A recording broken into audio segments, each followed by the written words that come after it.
Good morning and welcome to West Coast Grandma. Have you made kefir water for your kids? Low sugar, carbonated beverage, tastes just like pop. If you haven't made it, you really need to. It's so easy. There's nothing to it. The sugar that you add to it gets eaten by the bacteria. This is the water kefir grains that I originally bought. They were dehydrated, so you just follow the directions to get them ready to use. You just mix the kefir grains in this 2-quart mason jar with 5 cups of water and 7 tablespoons of sugar. And like I say, the kefir grains, that bacteria eats the sugar. So when you're done, apparently it's pretty close to no sugar at all. So they are an ancient grain. I really had a hard time. I Googled it. I've been trying to figure out exactly what kefir grains are. I know they're very probiotic, very good health, just like kombucha or kefir milk, which is a different grain. Very good for you and good for your kids, good for your stomach. So why not give it a try? Now you can make all different kinds of flavors. And I have a bottle here that's a blueberry. And what I did, and that's what I'm going to make today, I just made blueberry juice out of blueberries. I've made blackberry juice or lemon, and I just freeze it in my little tray like this, which I will pop back in the freezer. I just wanted to show you my little tray of blueberry juice. So let's pop that back. So all we are going to do is pour it. It has 2 stages to ferment. The first stage is in this big jar. It takes about 3 to 5 days. You can sort of smell it. It goes cloudy. That's when it's ready to put into your bottle. These I just got. I found them at the recycling depot, and I just gave them a really good clean.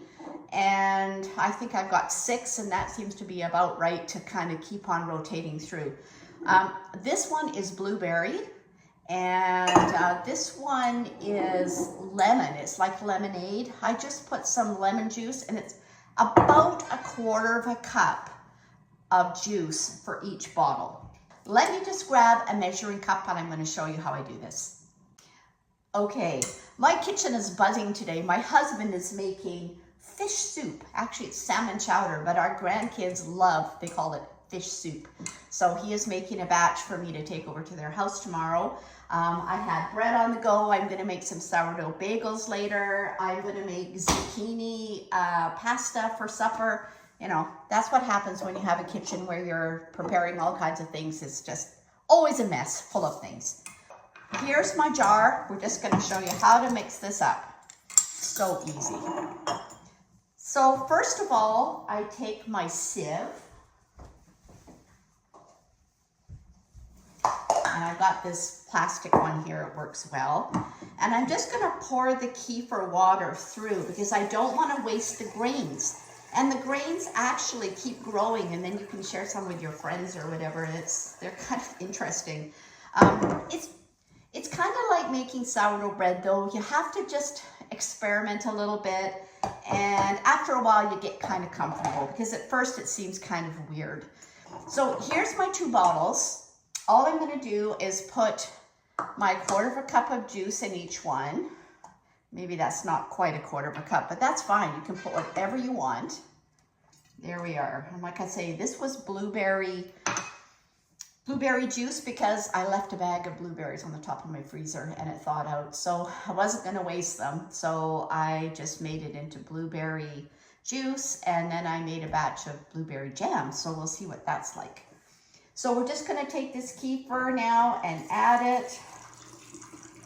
Like I say, this is the 2nd stage of fermenting. There we are. And the really kind of nice thing about kefir is once it's fermented in the jars for a couple of days in these bottles, you put it in the fridge, and every time you open it, and it's carbonated now, the carbonation doesn't go away. It just keeps on fermenting a little bit, just slowly in the fridge. So it's always carbonated. Of course, it's not like pop. You know, you open the can and you find a half can wasted because nobody wants to eat flat pop or drink flat pop. So there we are. I'm going to put that in there, and we're going to fill this one. There we go. My husband loves this too. He takes it in his water bottle, but you just have to be careful because it keeps fermenting and it gets fizzy. I've had a couple of kind of accidents with the kefir already, which I might have in a minute when I go to open this other lemonade one. So there's still a bit left, but it's mostly the kefir grains. So I'm just gonna take this out like so. And it's just kind of cool. There's the kefir grains. They're like little pieces of rubber. It's kind of interesting. So there we are. I'm going to move that and we will mix up another batch in a minute. All you do is put the lid on like that. And then I'm going to just store it in my pantry on a shelf for about 3-4 days. And then I'm going to open it. See, it's a little lighter because I didn't put quite as much syrup, but it still tastes really good. In fact, I could probably even add a little bit of lemon juice, which would be delicious too. I might do that. Anyway, this bottle, I'm going to get a cloth because I'm a little concerned. This bottle has been sitting for 5 days in my cupboard. So I'm a tiny bit worried that it might kind of fizz all over. So let's just see. I'm gonna put that on. Yeah. Whoa. Yes, I thought so. There we are. Whoa, so that's why I say you have to experiment, because I left that a little long. I knew I should have opened it, but I wanted to wait till I was recording the video. So I'm gonna just try it here. I have my cup kind of ready. And this is the one that's like lemonade. The grandkids really, really like this. Look at it, how fizzy it is. It's just like drinking pop. It's really, really delicious. I just think that anybody that has a family and doesn't want them having sugary pop, but they like pop, you've got to make kefir water. So there we are. That was kind of too bad. That was half of the bottles on my counter. But anyway, a lesson learned. You do have to keep on experimenting for sure. So let's just move that, and I'm just going to show you how I get it going again. I'm going to rinse my jar out. Just a rinse. And then I'm going to put my kefir grains in carefully. There they are. And I think I'm going to add this last little bit of kefir that's left over into my jar that I just lost half of it. There we are. All right, so we just want about 5 cups of water. It's super easy, and I mean, it's water.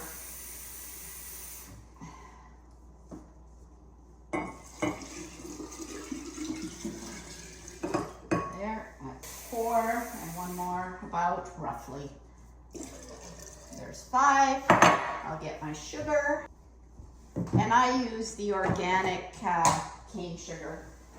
Apparently you can use coconut sugar, which I also have some that I don't use that often. I'm going to try it. But so 7 of these. I put just a scant 7. 2, 3, 4, 5, 6, 7.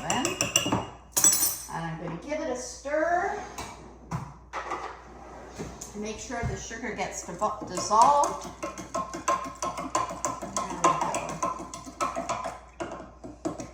The other thing my husband is doing, he's making smoked salmon right now too. And we have got so much salmon, so we're canning it and smoking it and preserving it in any way that I can. So there we are. There's our kefir water now. Going to sit for another 3 to 4 days or 5 days at the most, and then I'm going to put it into bottles again, and by then we'll have drunk this. So I will put that in my cupboard and it'll be ready to go. So I hope you're going to give that a try. Kefir water is really the way to go. Like this package I bought at a health food store. There was a couple of different brands. I think it was $20 for this, but then you just keep on using it. So you only have to purchase it one time. I might try milk kefir this winter, but you just have to go ahead and give it a try. Best thing, it's just so cheap. There's no cost except the juice, and if you've got berries, you can make your own juice to flavor it. Or the other thing is you can just use grape juice, or like a box of juice you buy, and just put 1/4 cup in each one. So you have to give it a try. So kefir water, that's my thing for today. West Coast Grandma is signing out.